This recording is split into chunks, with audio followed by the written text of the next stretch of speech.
Okay, so my name is Dr. Serena Maniotis. I am the program director for MIOP, our Master's in Industrial Organizational Psychology program here at K-State.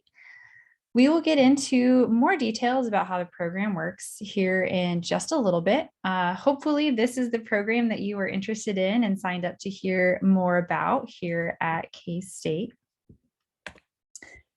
What we'll talk through this evening is, like I mentioned, I will discuss a little bit of information about the program. So there is some information available online, but I think seeing it presented in a little bit more detail and perhaps in a different format might be helpful for some people. I think we might be able to clarify some questions that you might have, but I will leave some time at the end for your questions as well. So if you do have any questions, I will try to keep an eye on the chat and the Q&A, and you're welcome to put your questions in there as you think of them, or you can hold them until the end as well. And again, I'm very happy to answer your questions. I thought, well, again, while we wait a minute or two in case we have anyone else joining, it might be interesting to hear where you are this evening and why you might be interested in industrial organizational psychology. So I will go ahead and pause there for a moment. And if you are interested in participating, you can respond to that question in the chat.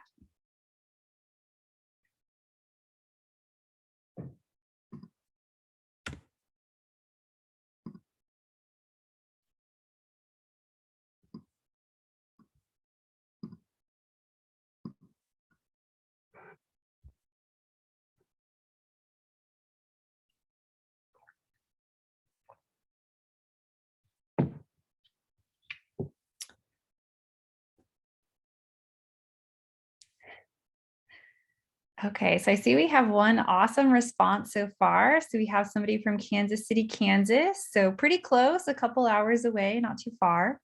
We actually have quite a few students from the Kansas City area. And you're interested in IO psychology because you think you might want to move into HR, but it sounds like maybe you're not completely sure.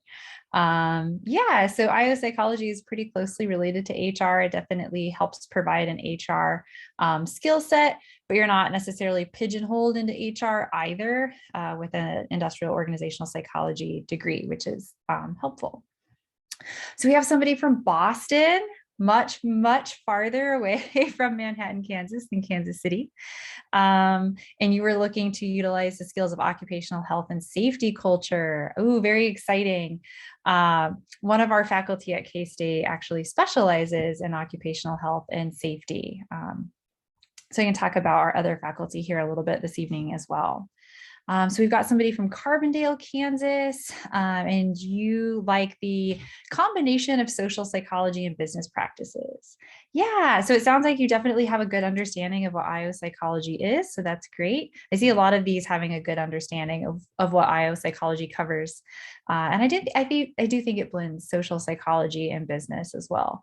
One of the other cool things that I think is interesting about the field is it kind of blends business needs and employee needs as well. So you kind of find this balance between helping organizations be really effective, but then also helping them be places that employees want to work and want to stay.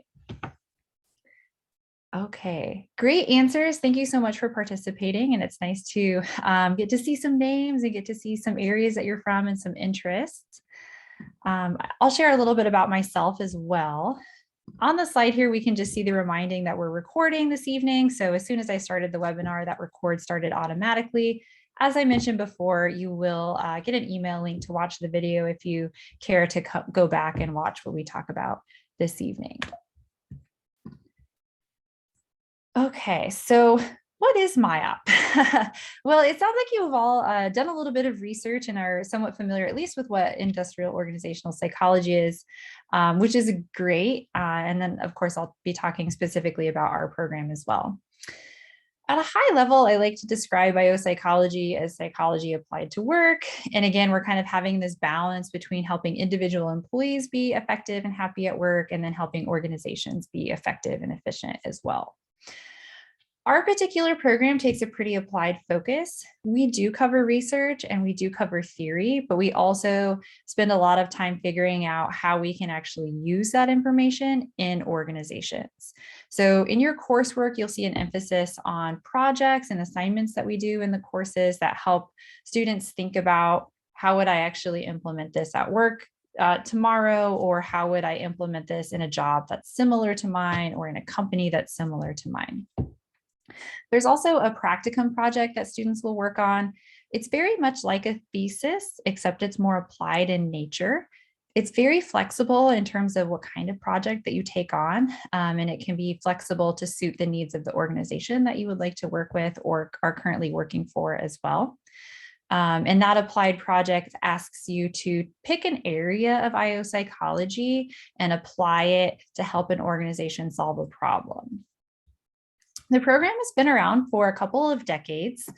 Two of our faculty who recently retired, Pat Knight and Clive Fulligar, started this program back in 2000. So we'll be accepting our 23rd cohort of students this year, which is very exciting.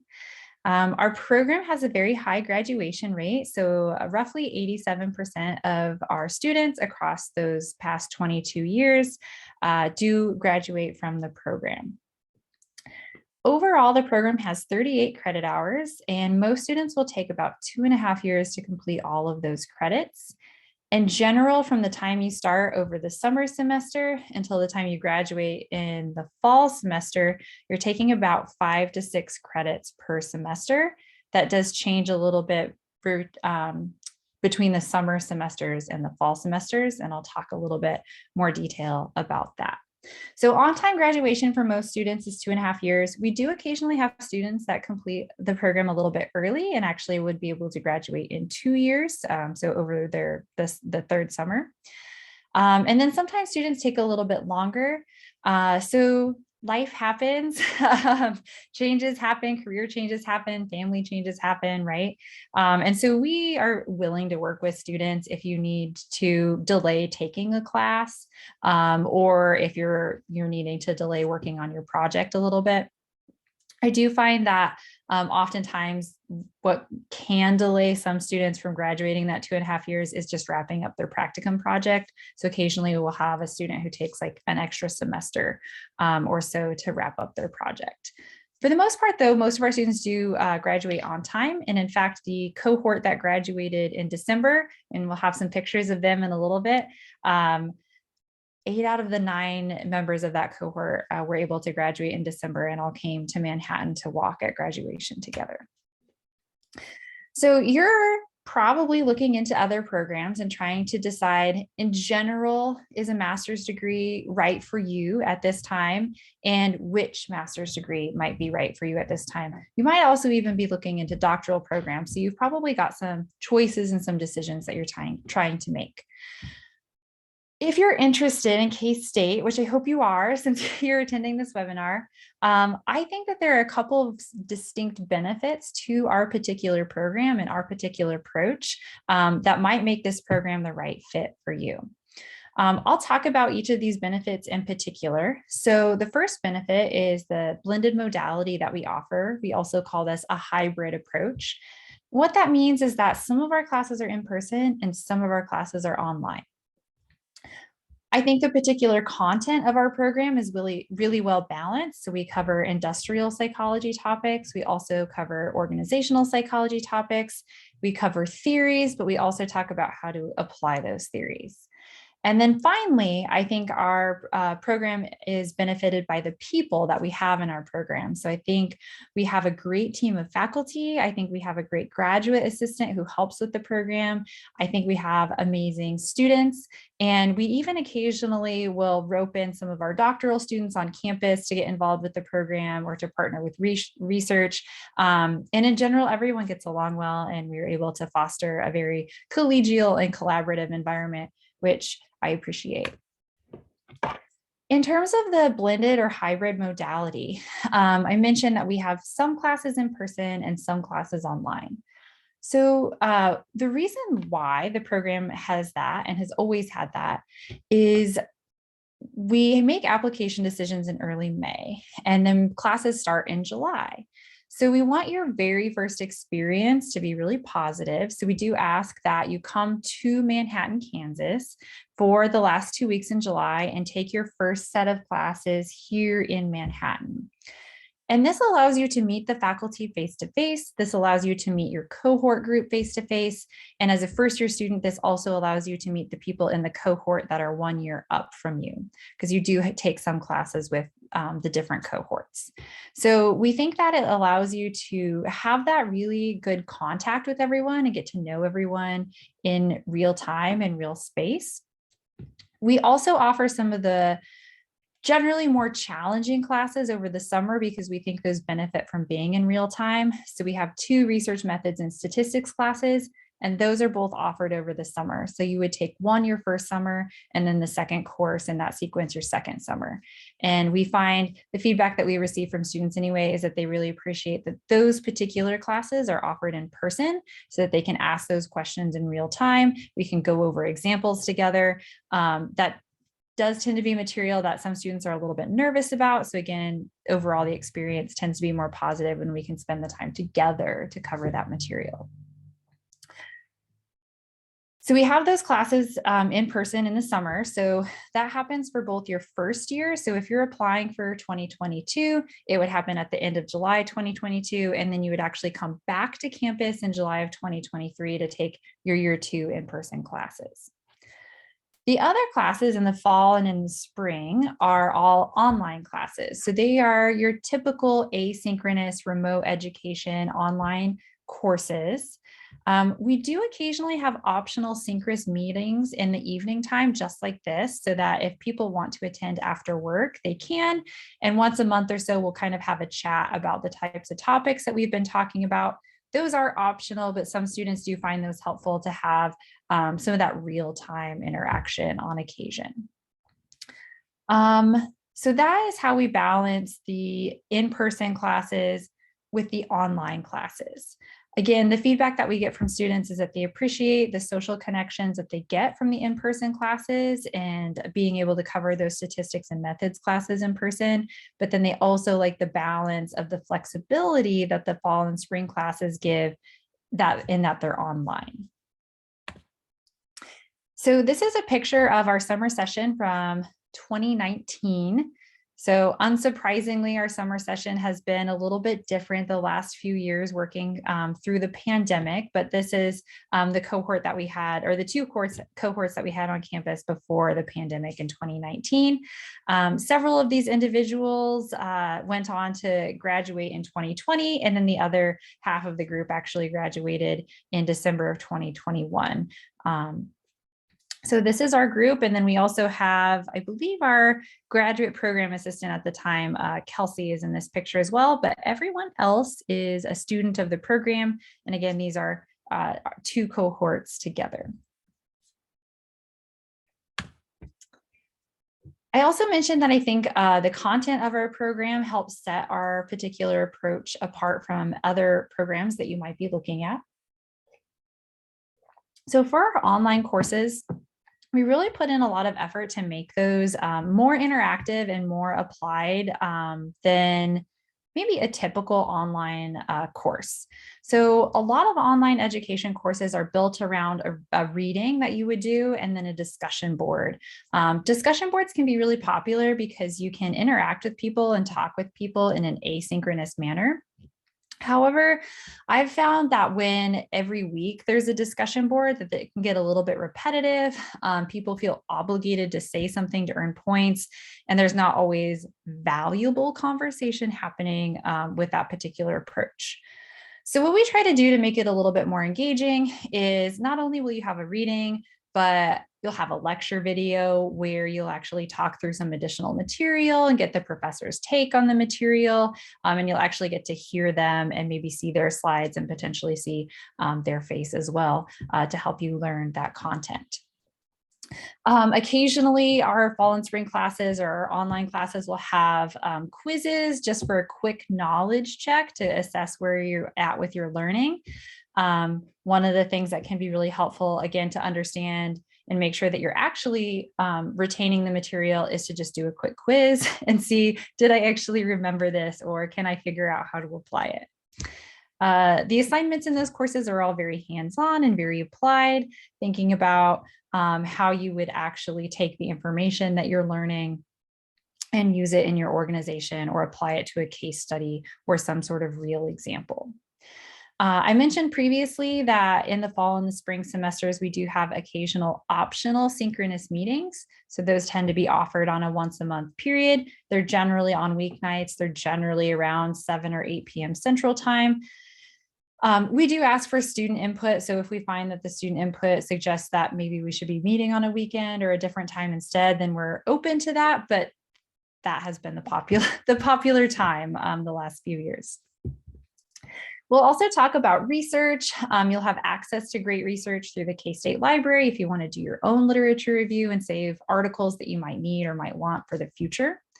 And then not only do we do data analysis in our actual statistics and methods courses, but throughout the fall and the spring, you'll expect to see at least one data analysis assignment in those classes to help you understand how we take data analysis and apply it to topics like performance appraisal or selection or leadership. It also helps keep that a little bit fresher in your mind. So you're not just getting data analysis once each summer, you're getting it throughout the entire program.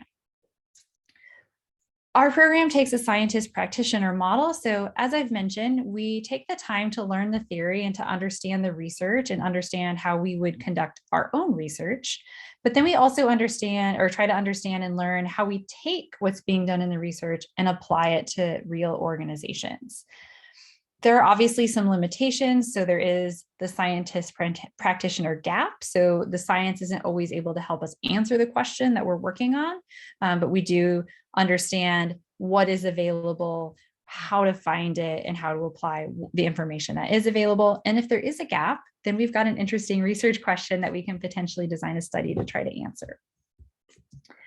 We cover a variety of topics in our program. Later on, we'll see a timeline of when you would actually be taking the different classes and what those different classes are. But we cover, at a high level, we cover selection, we cover performance appraisal, we cover organizational psychology, which covers topics like leadership and motivation, teamwork, organizational culture. And then we also cover training.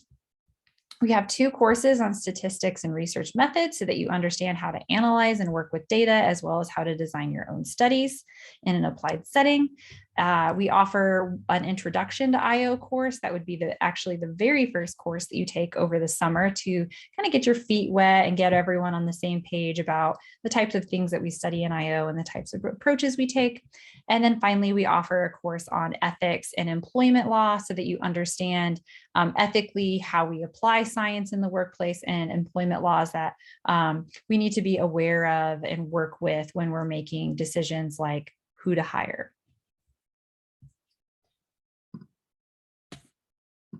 Okay, the last thing that I think sets our program apart is our people. So I mentioned that I think we have a really positive culture within the MIOP program, as well as within the doctoral program, which is an in-person program here in Manhattan.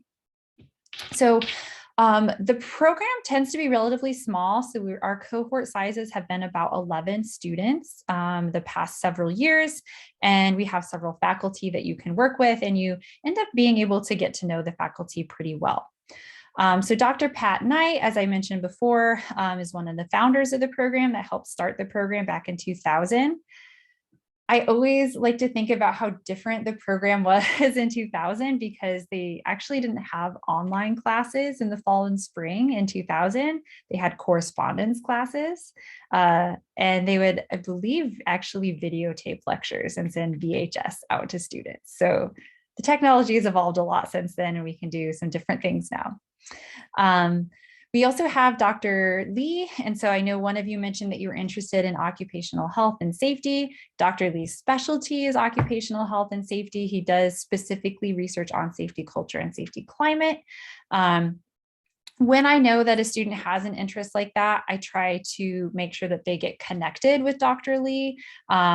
All of the faculty listed serve as practica advisors for students. So again, if I understand that you have a particular research interest in that area, I try to assign you to Dr. Lee so that you guys can talk safety.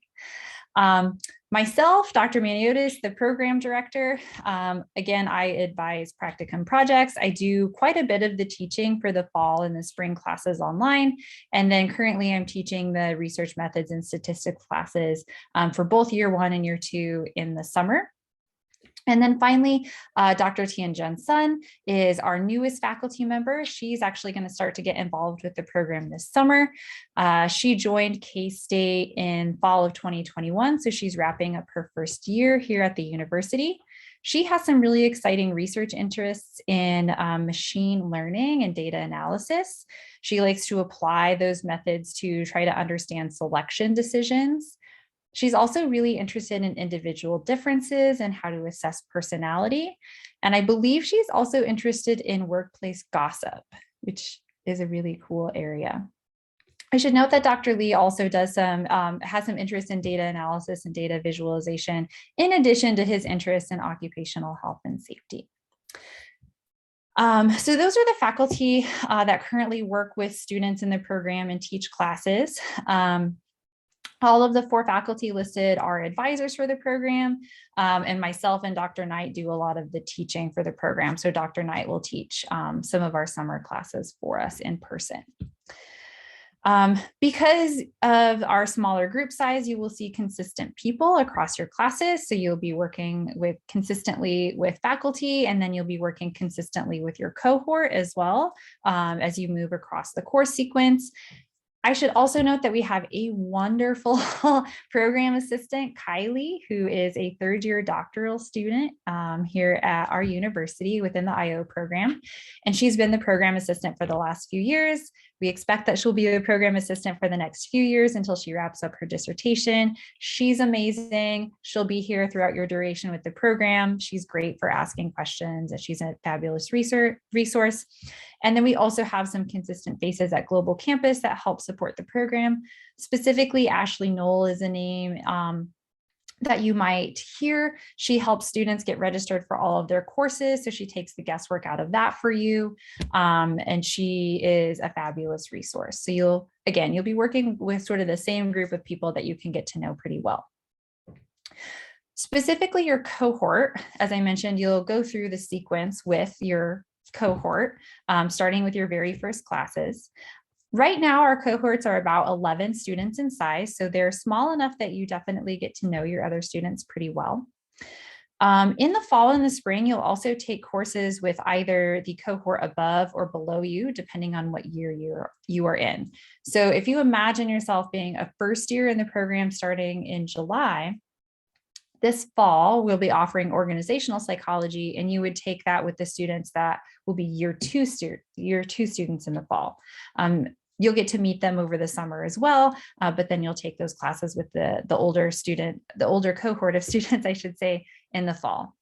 The opposite thing sort of happens the second year, where you become the year 2 students, and then you're joined by new year 1 students in your fall and your spring classes.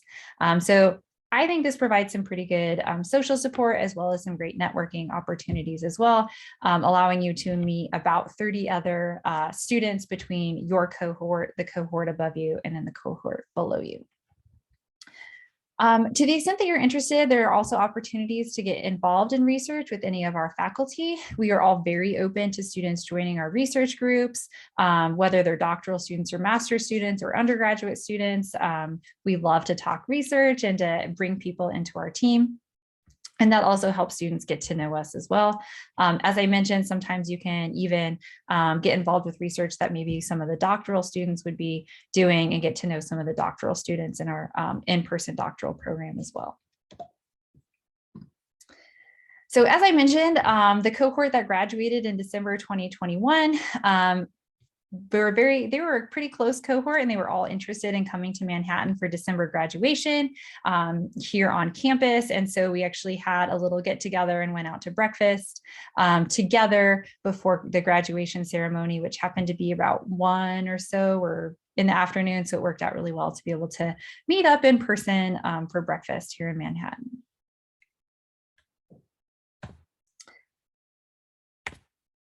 I'm actually going to go back a slide because I don't think I talked about my research interests, and I know I mentioned that I would do that. So a little bit about my background. I am interested in employee motivation and employee well-being. Those are sort of my big research areas that I like to focus on.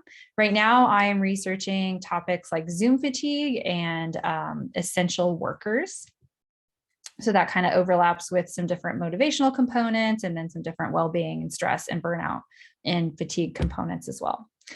Before I joined K-State, I worked in the applied space for several years. So I was an external consultant for a while for a safety and leadership consultancy organization. And then I also worked internally for a large organization in the people and safety analytics capacity. So not only do I have some research experience, I also have some teaching experience before I joined K-State, but I also have applied experience, and I like to talk about the things that I have done and seen in organizations in my classes. Okay, so I mentioned we would have a timeline so you can kind of see exactly what you would experience if you join our program. So here next month, at the end of April, we have our application deadline. It's April 30th every year. This year it happens to fall on a Saturday. We make our application decisions very quickly. So we will meet the following week and we will make those decisions and try to get back to you as quickly as possible in early May. We extend offers in early May, and then we like to hear back sometime within about a month or so that we can start planning our July courses. This year, July classes will start on July 18th. That is a Monday. We'll probably have a banquet the Sunday evening before that as people are coming into town and we can get together and have a meal and kind of talk about how classes will work. As a first year student, you would take Introduction to IO the first week, and then you would take the first research methods class the second week. In August, we have our first online class for this cohort. That class will be organizational psychology.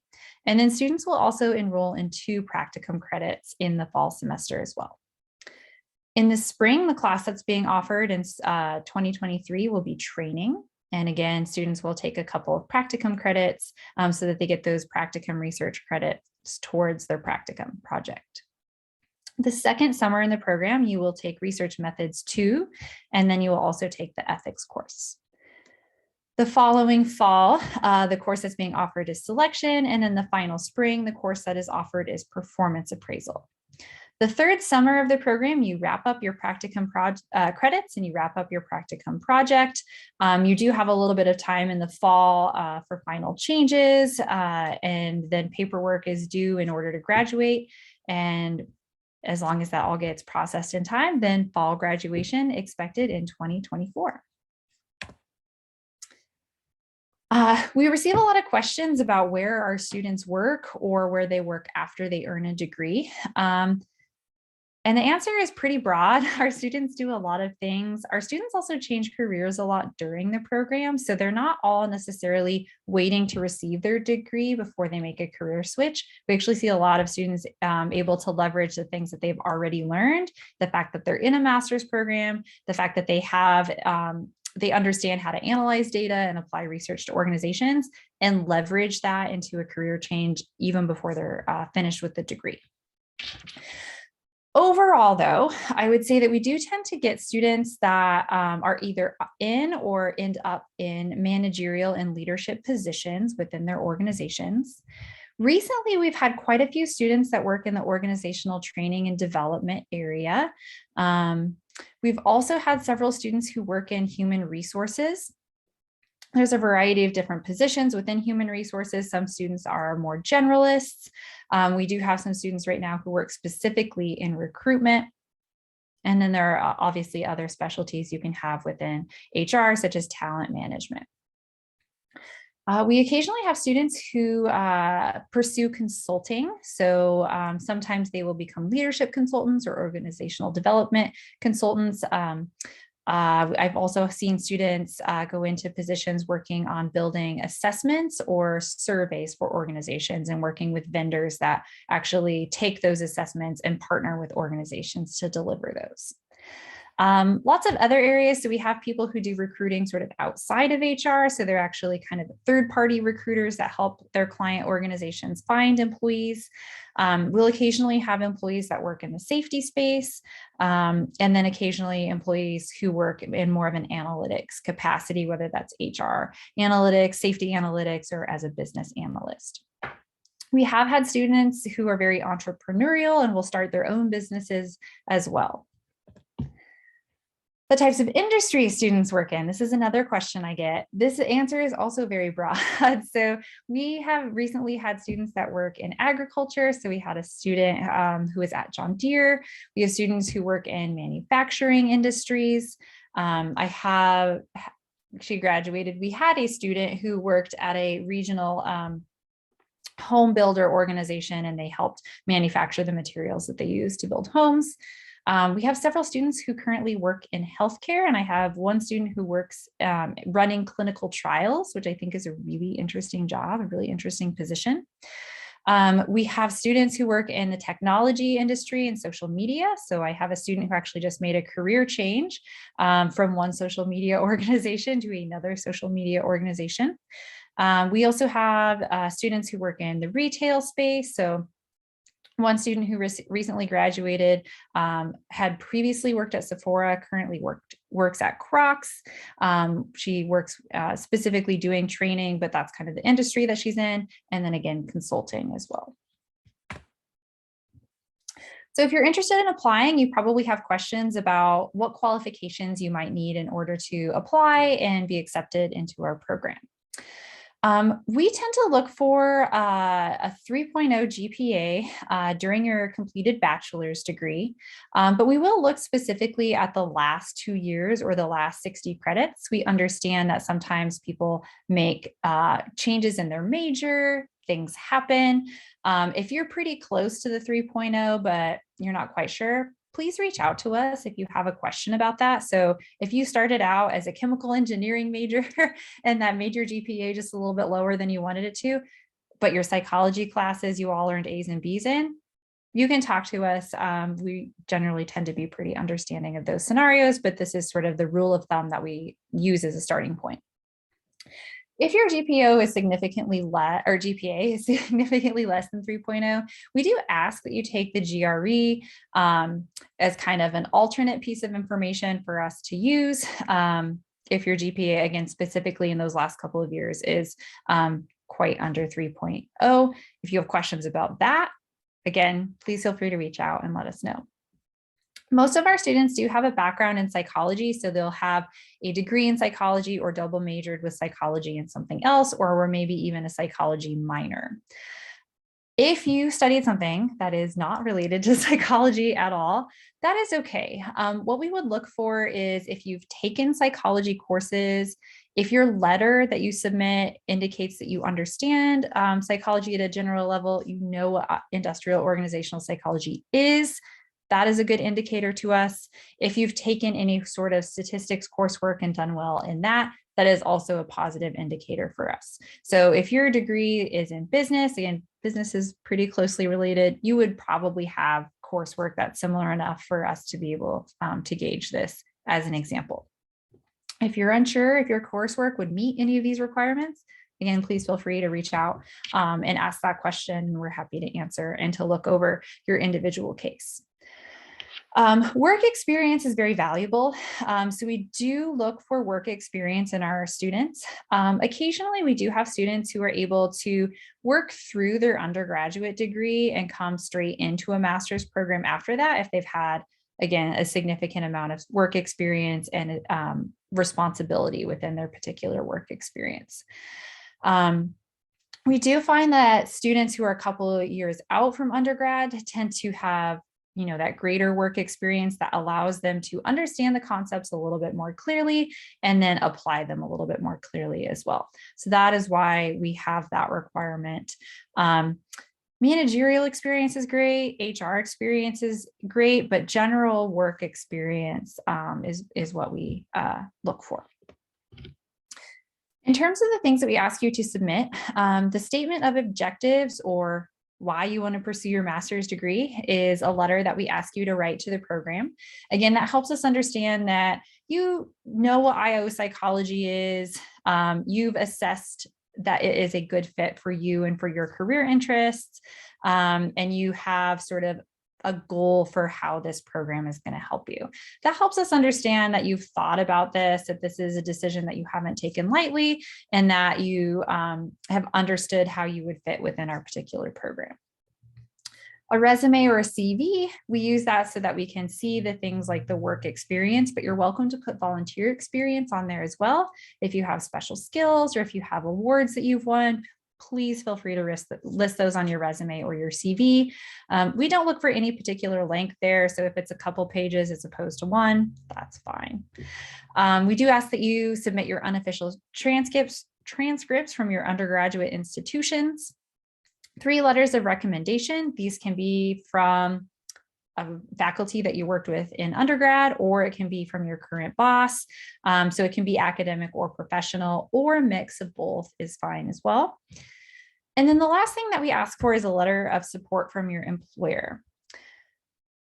By letter, I mean a short paragraph would be acceptable as well. But basically what we're looking for is an understanding from your current employer that they know that you are applying to a master's program. They understand that if you are accepted into our program, you will need to travel to be here at the end of July this year and next year. So they understand that commitment that you're making, and they're okay with that, and that they support that decision.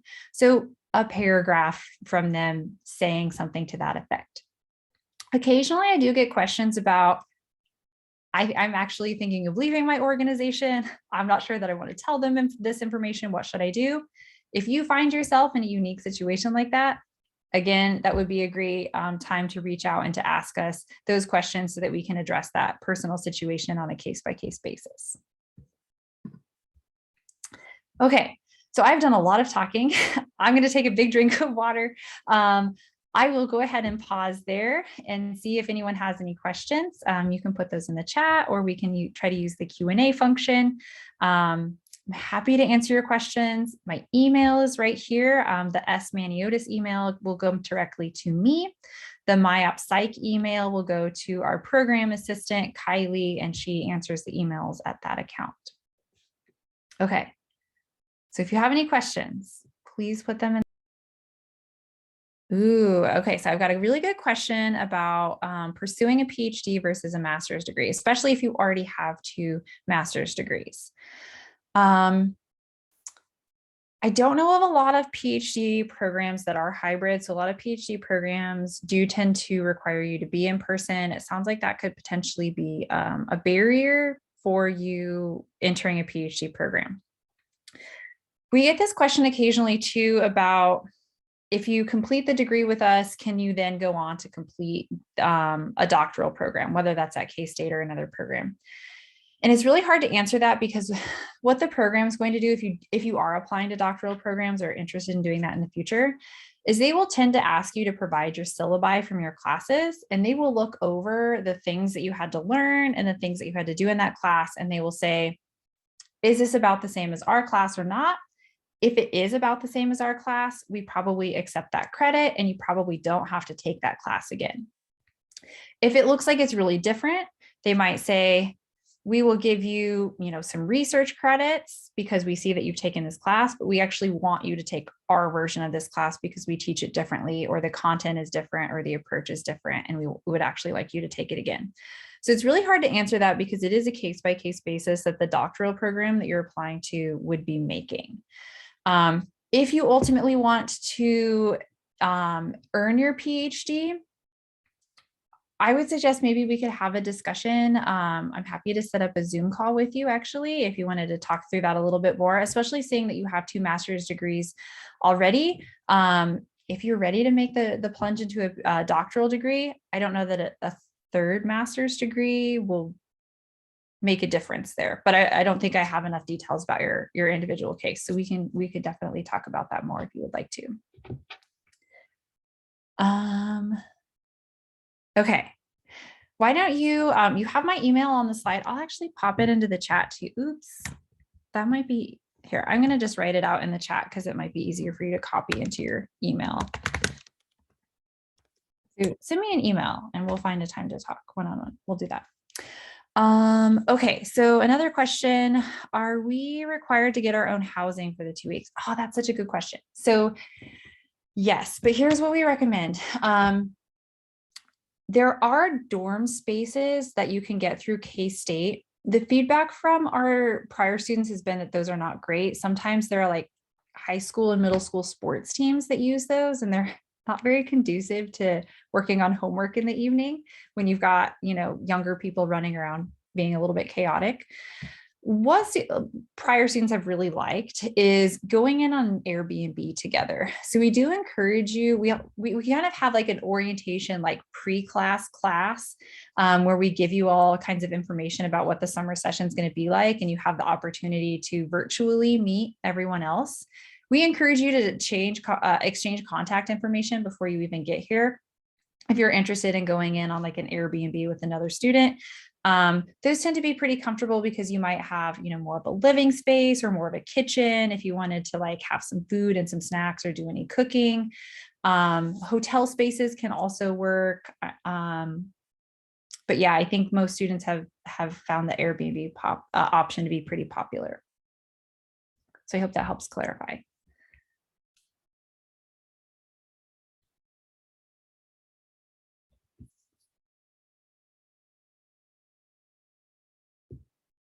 Okay, so these are really good questions. If anyone has any other questions, I'm happy to answer more. Oh, parents as students. Okay, this is a really good question. So our students, we have a pretty big age range. So we do have some students that are younger in their, mid-20s. We have several students who are getting married, either have gotten married recently or planning weddings right now. So they haven't started families yet. We do have some students in their 30s or late 20s who, or even younger, who have started families. So I mentioned we have a current student right now who works in social media. I think her son is 5 now because he was 4 last year. So she's got a 5-year-old kiddo and a full-time job and she's making it happen. I'm trying to think if we have anyone else with young kiddos. We do occasionally have students who do have kids, but their kids are in high school or have actually left the home. So we have a student right now, I believe her 2 kids are both high school age, which is still really challenging because she's running them around to sports practice and stuff all the time. And I know that is a little bit hard for her. I have 3 young kids, if that helps at all. So I'm very empathetic to what it's like to be a parent because I've got my own 3. I only have one of them is in school right now. So they're usually running around upstairs, although they're in bed right now. So very empathetic to that. We do have students who are parents that doesn't really seem to get in their way all that much. I honestly find that people who are parents are really good at juggling things, and you kind of have that ability to make the time because you have to. But I haven't seen that get in anyone's way. For the in-person classes, what is that like? Great question. So it's usually 8 to 5 is when the classes run. We provide breakfast for you, and then we get an hour-long lunch break in the middle of the day where students can kind of go roam around campus or go down to Aggieville, which is right next to campus, and find something to eat or go back to the space that you're at and kind of unwind for a little bit. So that's the general schedule. Sometimes we'll get out a little bit earlier than that, especially if you have a little bit of work to do. Faculty can be pretty understanding about maybe letting you go a little bit early if you have stuff that you're meant to work on that evening at home. And then we will occasionally have social events. We are still working out the details about when those would be for this year, but maybe like one evening a week, we might try to do something fun as a group as well. The acceptance rate. So it varies by year. I think it's been anywhere roughly around like 50% or so. So maybe about half of the students that apply would be extended positions to the program. Of course, not every student that we extend a position to accepts our extension of that position either. But I would say based on the data from the last few years, maybe close to 50%, maybe occasionally a little bit higher than that too. These are really good questions. Well, I'm not sure if you have any more questions, but if you don't, I will go ahead and let you go. I know that we're almost up against our full time. If you do have other questions though, I'm going to stay on for a few more minutes. So you're welcome to keep putting those in the chat. I'll type my email in again, and I do see that I have another question. In case you would like to email me and discuss further, I am very happy to set up a Zoom to talk one-on-one, or if you just have some quick questions you want to chat with via email, that is fine too. So the other question that I see in here, for those of us who may teach, I work in education, would it be hard to be excused for an hour of class? So like during the summer, if you needed to get out like an hour early or come in an hour late, I don't think that that would be a huge issue if you were only missing an hour. I think the bigger issue would be like if you were missing like a whole day or like a half a day, because those classes are very condensed. So if you were missing like even half a day, you'd be missing, you know, a significant portion of the material. I think an hour we could probably work with.